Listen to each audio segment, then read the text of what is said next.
ఏదైనా పోయిన చోటే వెతుక్కోవాలంటారు. అందుకేనేమో ఆ ఎమ్మెల్సీ పోయిన చోటే వెతుక్కోవాలని డిసైడ్ అయ్యారా? అందుకే పార్లమెంటు సీటు మీద గురిపెట్టారా? ఈసారి అసెంబ్లీ బరిలో ఉంటారన్న ప్రచారంలో నిజమెంత?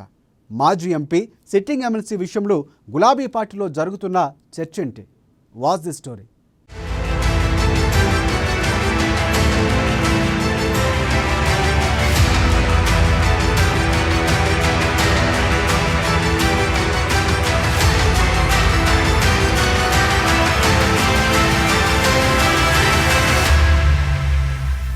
బీఆర్ఎస్ కీలక నేతల్లో ఒకరైన ఎమ్మెల్సీ కవిత మళ్లీ లోక్సభకు పోటీ చేస్తారనే ప్రచారం ఉమ్మడి నిజామాబాద్ జిల్లాలో జోరుగా జరుగుతోంది. ఆ ప్రచారానికి బలం చేకూర్చేలా నిజామాబాద్ లోక్సభ సీటుపై ఫోకస్ పెట్టి ప్రత్యేక కార్యక్రమాలు నిర్వహిస్తున్నట్లు సమాచారం. జగిత్యాల బీఆర్ఎస్ కార్యకర్తల ఆత్మీయ సమ్మేళనంలో క్యాడర్ కు నేనున్నాననే భరోసానిస్తున్నట్లు కూడా తెలుస్తోంది. ఇటు నిజామాబాద్ సిట్టింగ్ ఎంపీ అరవింద్ పసుపు బోర్డు ఏర్పాటుపై మాట తప్పారంటూ పసుపు రంగు ఫ్లెక్సీలు ఏర్పాటు చేయడం యుద్ధానికి సిద్ధమన్న సంకేతాలు పంపడమేనంటున్నారు. గతంలో ఎంపీ అరవింద్ ను వెంటాడి ఓడిస్తానంటూ గతంలో ఛాలెంజ్ చేసిన కవిత అందులో భాగంగానే నిజామాబాద్ లోక్సభ బరిలో దిగేందుకు ప్రణాళికలు సిద్ధం చేసుకుంటున్నారట.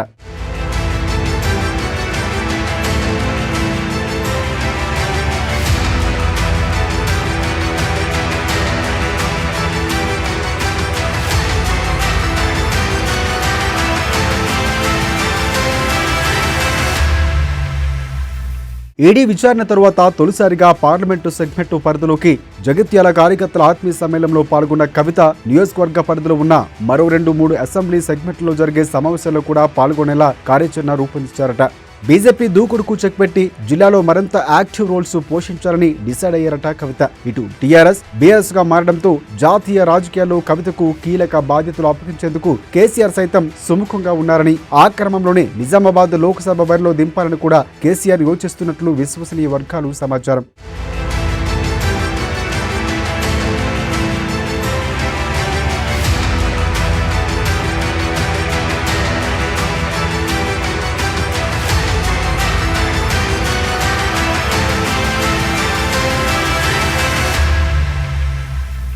నిజామాబాద్ ఎమ్మెల్సీ కవిత 2014 ఎన్నికల్లో ఇక్కడి నుంచి ఎంపీగా పోటీ చేసి విజయాన్ని సాధించారు. కానీ 2019 లోక్సభ ఎన్నికల్లో రెండోసారి పోటీ చేసి ఎంపీ అరవింద్ చేతిలో ఓటమి పాలయ్యారు. తర్వాత పొలిటికల్ గా కొంచెం సైలెంట్ గా ఉన్న స్థానిక సంస్థల ఎన్నికల్లో గెలిచి శాసన మండలిలోకి వెళ్లారామె. ఇక పోగొట్టుకున్న చోటే వెతుక్కోవాలన్న పట్టుదలతో నిజామాబాద్ ఎంపీ సీటు మీద ఫోకస్ చేస్తున్నారట.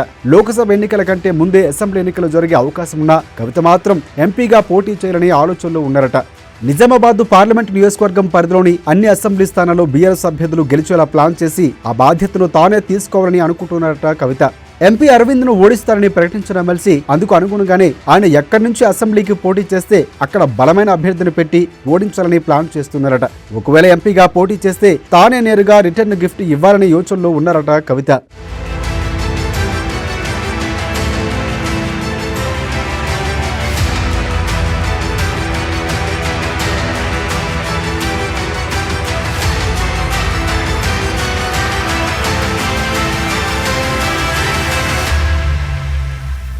ఇదంతా ఒక ఎత్తు అయితే కవిత అసెంబ్లీకి పోటీ చేస్తారన్న మరో వార్త కూడా ఇప్పుడు ప్రచారంలో ఉంది. నిజామాబాద్ అర్బన్, బోధన్, జగిత్యాల్లో ఏదో ఒక నియోజకవర్గం నుంచి బరిలోకి దిగే ఛాన్స్ ఉందన్న మాటలు కూడా ఇప్పుడు వినిపిస్తున్నాయి. కానీ వాటిని పెద్దగా ఎవరూ విశ్వసించడం లేదు. ఆమె గురి మొత్తం లోక్సభ సీటుపైనే ఉందనేది ఇప్పుడు లోకల్ గా వినిపిస్తున్న మాట. స్థానికంగా ఉండే ఎమ్మెల్సీ సన్నిహితులు కూడా ఇదే విషయం చెబుతున్నారట. మొత్తంగా చూస్తే కవిత ఈసారి ఎంపీగా గెలిచి బీఆర్ఎస్ తరఫున జాతీయ రాజకీయాల్లో చక్రం తిప్పాలని చూస్తున్నారట.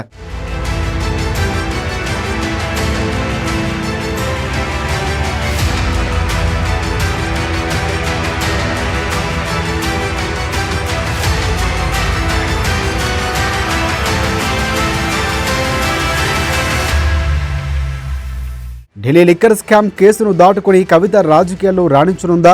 ఒకప్పుడు ఎంపీగా ఓ వెలిగిన కవితకు జిల్లాలో పూర్వ వైభవం రానుందా? మళ్లీ జిల్లాలో పట్టుదల సాధిస్తారా లేదా అనేది నిజామాబాద్ పార్లమెంటు రాజకీయాల్లో ఆసక్తిగా మారింది.